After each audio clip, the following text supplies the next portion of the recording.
Okay. Lagyu, Lagyu, Vakya, Vritti, verse 10.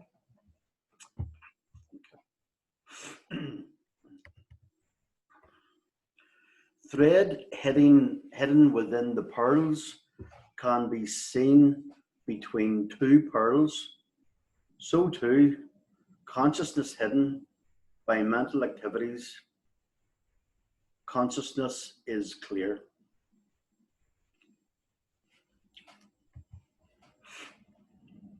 In this verse and the next two verses, we're going to look at meditation. The verse begins with the first line of this verse is Muktabahi Avritam Sutram. Muktabahi Avritam Sutram, thread hidden within the pearls. So let's suppose we have a string of pearls in front of us, and do we notice the string? Not usually. We notice the pearls, don't we? And this is because the string, sutram in Sanskrit, is avritam, covered by the muktabahi pearls.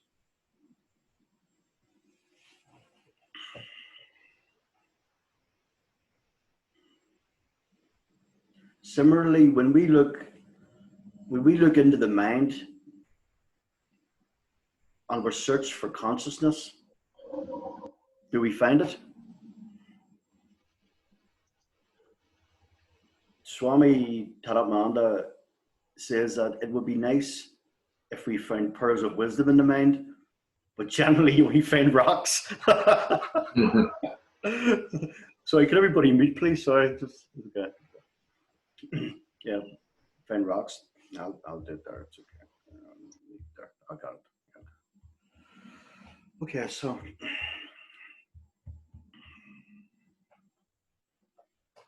these rocks are the pearls that we're looking for, or vrittis, which is mental activities in Sanskrit.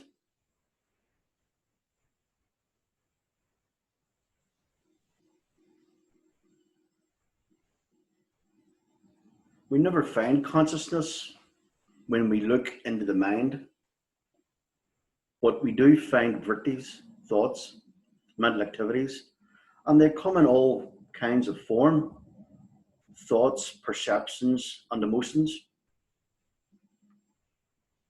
Generally, everything in the mind can be said to fall under those those three categories. And this is because consciousness is avritam, it's covered by the thought forms.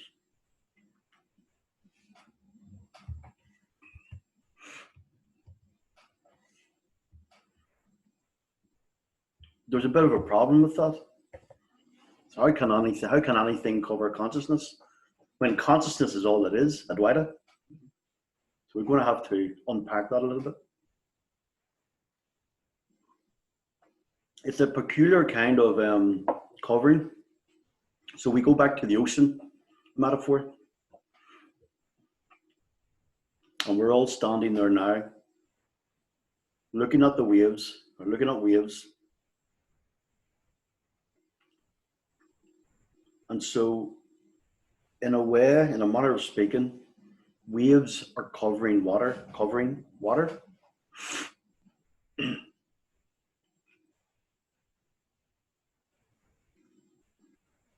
we are looking at the ocean or an expansive sea,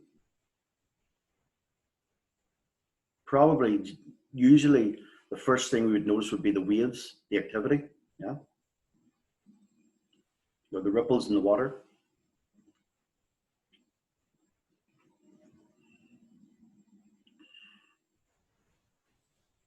So we don't notice water, we notice the activity on the surface of the water. So we can say that waves cover water. And similarly, your thoughts, the vrittis, cover consciousness.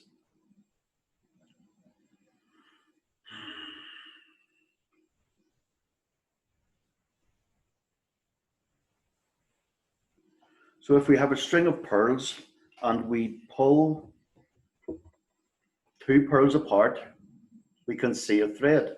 Yeah. Likewise, consciousness is covered by vrittis, thoughts, mental activity, but in between two vrittis, in between two experiences, is consciousness. And this isn't easy to grasp because the mind works in a way where we don't see a gap in experience. Experience seems to be overlapping. And that's because the mind is very, very complex in that the mind is doing many things at the same time.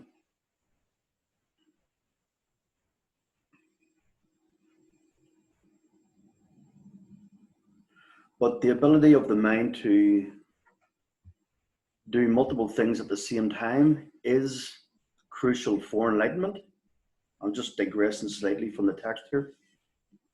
And this is because for the enlightened mind, the enlightened mind has two seemingly contradictory, seemingly opposing vrittis coexisting at the same time and not in conflict. The predominant vritti, constant vritti will be aham brahmasmi, I am Brahman, you're a Brahman. That will be constant or developing constant. And the other vritti or vrittis will be of the person. So one vritti is that you're not the person, and the other vritti is that you are the person carrying on. So this is important, okay?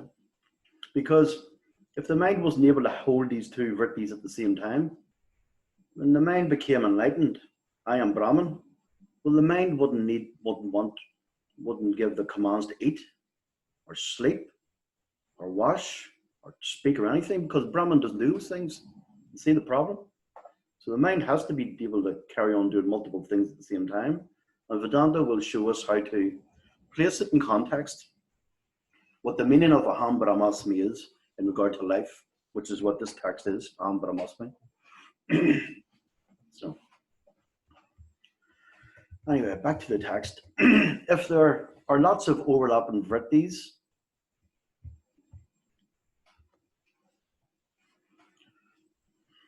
it's like an ocean that has waves overlapping all over the place.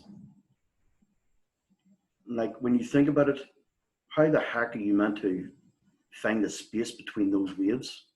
It's like a stormy sea. It's not possible. But if you have two thoughts,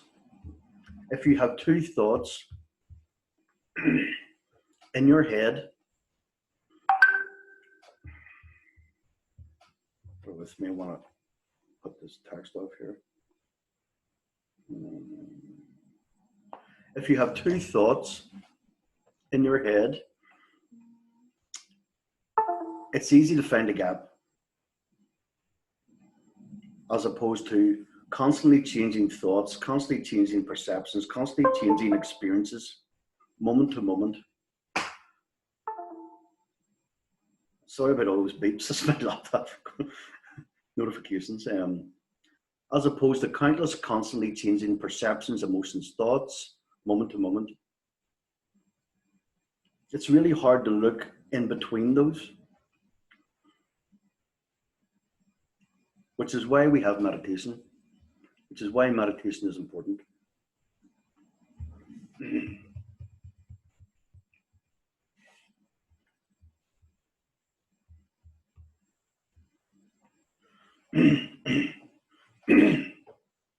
Something very extraordinary happens in meditation, and psychologists call it entrainment. Vicki, you'd be familiar with this. Swami Tarapananda says it can be casually termed as the mind getting in the groove. You start to have the same thought over and over and over again.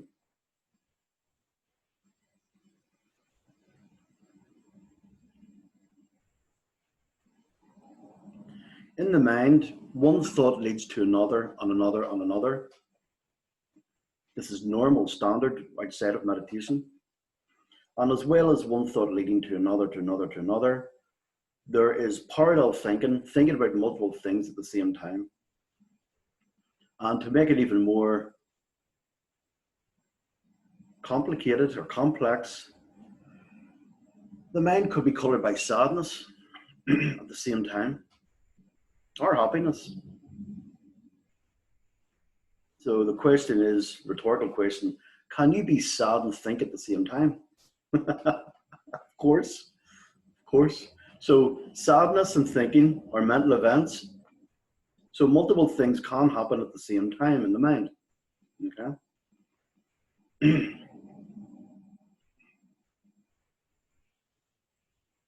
The problem is, how are we able to separate in between these vrittis, these mental activities?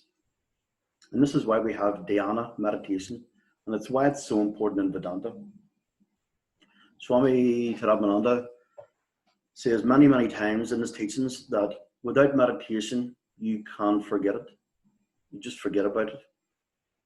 He says, Swamiji says, there's no hope of enlightenment without meditation. It's necessary, but it's not sufficient on its own, but it is necessary. Whenever I moved from the former expression of Vedanta to this one, meditation was one of the two, probably the three things that helped make the difference for me. Meditation and sattvic samadhi states don't bring enlightenment, or don't reveal enlightenment, because they're temporary, they're experiential, they come and they go, but they produce great clarity for Shravana. And the more clarity we have for Shravana, the better our inquiry, our manana will be. And the better our inquiry manana is, then the far more effective nididhyasana assimilation is. Okay.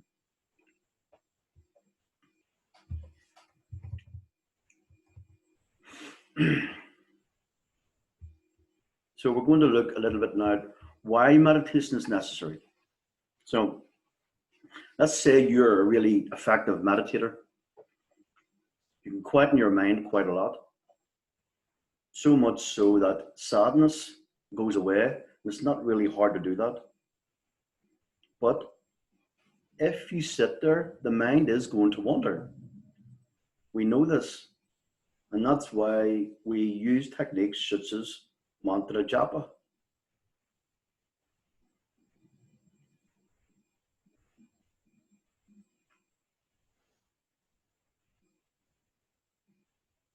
So in the meditation, we have got rid of the emotions, rid of perceptions, and with the japa, the recitation, the constant recitation of mantra, we've also got rid of the train of thinking, all different kinds of ways. So, om, om, om. That's like a string of pearls.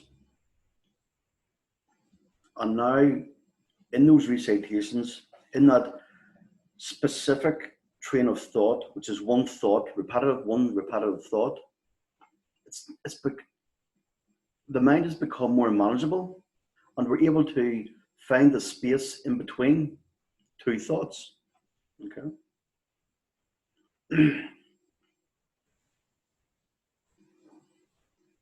Every mantra is a vritti. Every recitation is a vritti, a thought, a mental activity, but we're slowing the mind down. We're making the mind very, very focused. So, and that we've created a flow of identical vrittis, identical thoughts. And with these identical vrittis, it enables us to locate the space in between. Swami Tabananda says about finding the gap.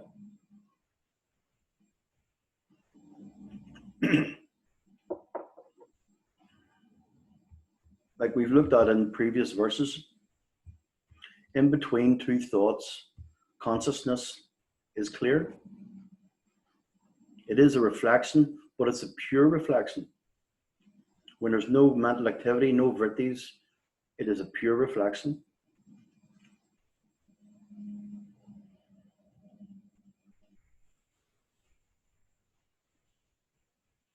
Swami Tapananda, in his PDF handout for this verse, has translated the line as, I think it's the last line of this verse. Yeah. He said the last line of this verse is, consciousness can be seen, but he corrected that, and he asks, why is it not accurate that consciousness can be seen? Can anybody answer? Anybody? Somebody? No? Somebody? Try, give it a go, somebody?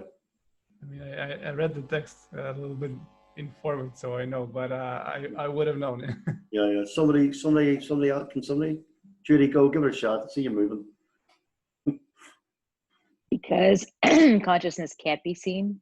Yeah. It's because it's not something that can be seen by the eyes. Sure. It's not an object. We can't objectify consciousness, and we're going to look into why we can't in a moment. But we, as the person, is the object. We go back to Director Vakya. The person is the object. Where what you are, Sakshi, you are the Sakshi, you are the witnessing consciousness, witnessing the person. Yeah. So it can't be reversed. It doesn't go both ways.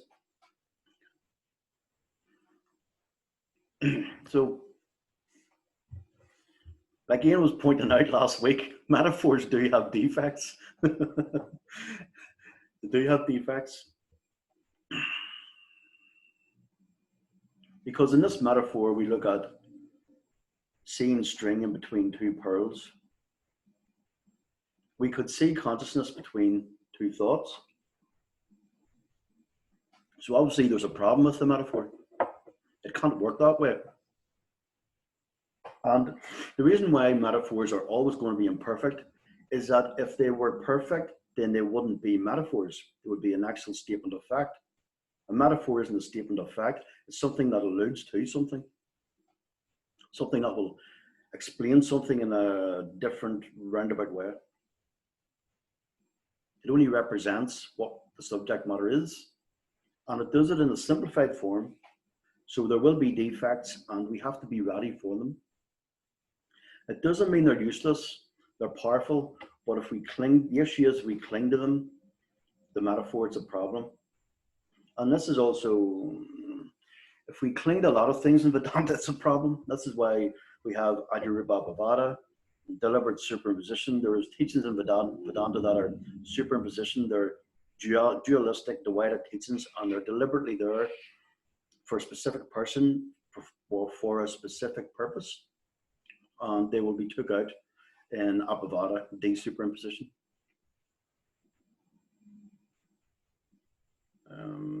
One of the properties, Drigdrishvaveka is an example, between the seer and the seen. That's valid at a point, but we don't want to stay. The seer and the seen is binary. Start in Vedanta, Karma Yoga, Pasana Yoga, which is Jiva Jagadishwar, which is loosely the person, the world, and God. So that's triangular format. And then we move to binary, which is seer and seen, witness and witnessed, observer and observed. But we don't want to stay there. We want to resolve that and move to Advaita. Okay.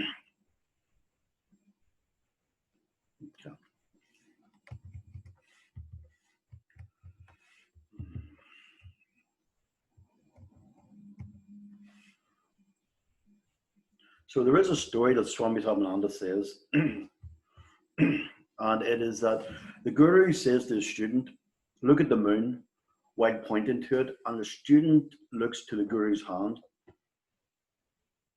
There is a difference between the hand and the moon, and just like the difference between the hand and the moon, there's a difference between a metaphor and the actual.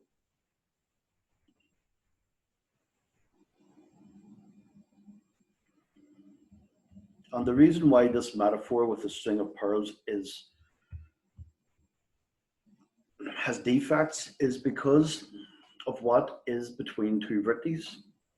If we look between two vrittis in meditation, what do we see?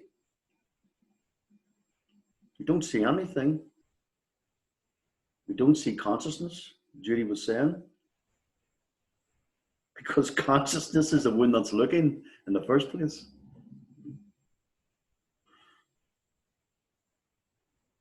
In between two vrittis, what is a vritti? Vritti is form. In between two forms, what is there? An absence of form. So it's here that Vedanta says, you are the sakshi, the witness, the observer.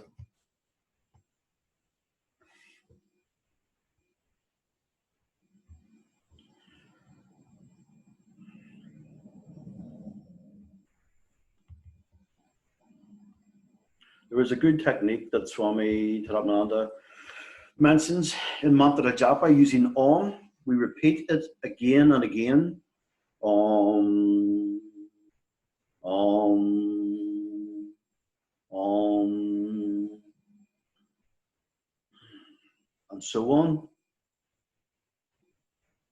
And after some time, we observe what we're doing. We witness what we're doing.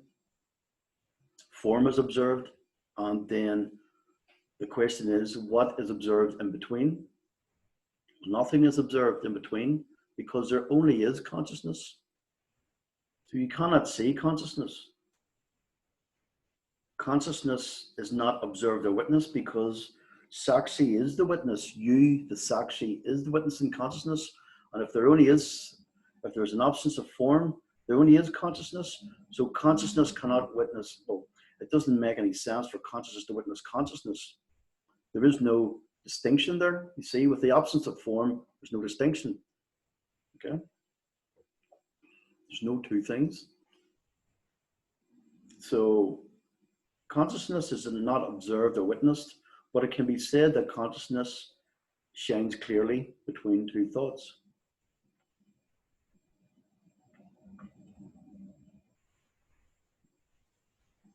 And in the next two verses, we will look at meditation further. Okay, any questions, guys? Yeah, I suddenly was thinking, if consciousness, the space between two thoughts, there's only consciousness shining, and suppose you stretch that space really in time, so to say, is that about the same as in the deep sleep, where consciousness is shining on no thing, except for the prajna, maybe? You know, something I don't actually know. I don't know. Okay. I would have to think about that. I might ask Swami Vivekananda about that if he's online, or else I'll ask Swami Taramananda. I'd have to think about that. So what you're asking then is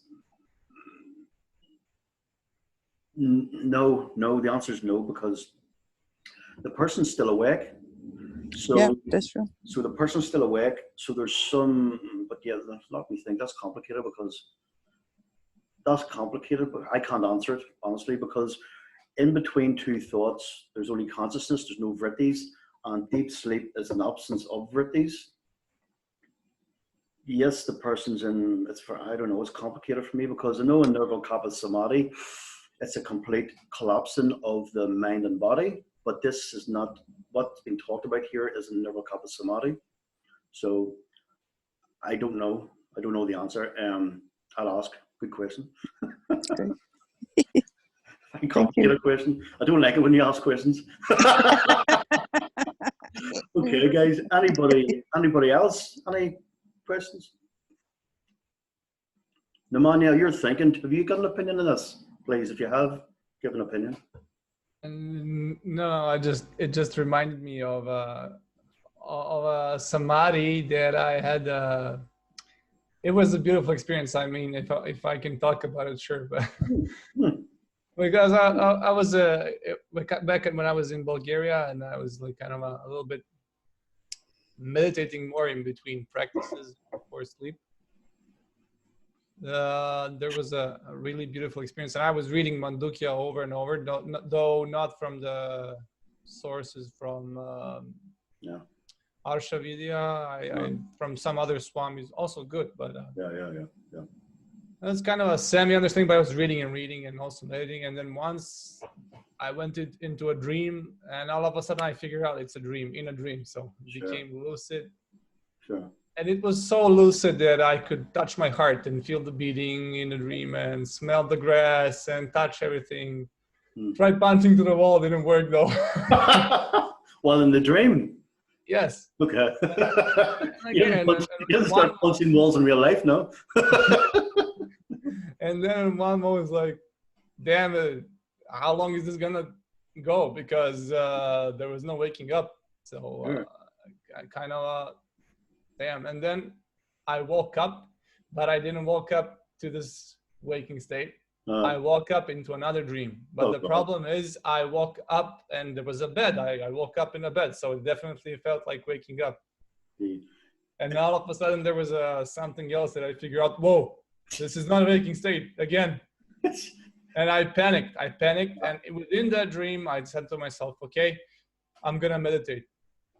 And then I went meditating, and all of a sudden, like you said, the collapsing of the mind and body, it felt like the body was crumbling in the dream, you know? Yeah. And it was a complete, I don't know how to explain it, nothing, but there was a kind of a Om mantra, but it was not my voice. It was nobody's voice. It was echoing throughout, I don't know, infinite space, whatever. And when I woke up from that, that was, I was looking at any form after that. It was like, what the hell is going on? Have you seen the film? Have any of you seen the film with Leonardo DiCaprio? Was it Inception? I didn't, but I know it's about that. So it's dreams within dreams within dreams. So yeah. It sounds a bit freaky for me, So. But even that experience was useful very much, but without the clear knowledge, it just went away after a while. Sure. That's the thing with experiences, and this is where Vedanta has a diversion with Patanjali's yoga sadhana and yoga darshana. Patanjali says that yoga darshana says that samadhi is the highest realization, that samadhi is enlightenment, but Vedanta says no. Shankaracharya says it's jnanam. So that's why even these highly sattvic states like samadhi, which is intensely intense, beautiful experience, they come and they go. So they come and go, but it's knowledge that stays. That's where the difference lies. Knowledge is, once you know what you are, then you know what you are. Yeah. And once you know what you are and what that means in regard to the person, then you know. It's like knowing your name. How often do you forget your name? Yeah. But the question Vicky asked was it the same in deep sleep? And right now, if I meditate and focus in between thoughts, right? That's what Vicky asked. Sure. An absence of vrittis. You're in the awakened state. You're meditating. There's an absence of vrittis. So there is just consciousness. But so the question is that the same as in deep sleep? And the problem that I have, why I couldn't answer, is because I don't know. I was going to say there's still a body remaining, but there might not be if there's an absence of vrittis. It's hard. What do you think? Could be kind of a little bit different, because in deep sleep there is no self-consciousness, and not like in self, but you're not aware of yourself doing the meditation. In deep sleep, there's I think Mandukya says he's talking about the deep sleeper, he is not aware either of anything nor of himself. But while you are meditating in waking state, you know there's absence of thoughts. I would say, I don't know. Except, yeah, that's right. Except for Nirval Kapha Samadhi and the Nirval Kapha Samadhi meditation, Nirval Kapha Samadhi, then the person, there is no person. In Salvakapa Samadhi, there's still a person because you become like one with everything. There's still the person, the sense of the person there, but you become one with everything. But in Nirvikalpa Samadhi, the personification drops away. So that's, I don't know, that's where it gets a bit complex for me to say. Only for Nirvikalpa Samadhi, I would say, no, the person's in meditation, so we'll be aware. But then if there's an absence of thought, in between those absence of thought, is there even a thought that you are a person? Well, then there's no absence of thought. It's the problem, isn't it? I can't answer it. Yeah. It's complex. So better ask Swami Vivekananda or something, or maybe Swami Ramananda or something, you know. Yeah. Or even Diana. Diana is she's a student of Puja Swamiji as well, so she may be able to answer. You know, it's beyond my remit. Okay. Right, guys, any more questions? No? No? No? Okay then. Namaste. Let's have a class soon. Okay then. Bye now. Bye-bye now. Bye-bye. Bye all. Thank you. Thank you, everybody. Bye now. Thanks, Bye. everyone. Bye-bye. Bye-bye.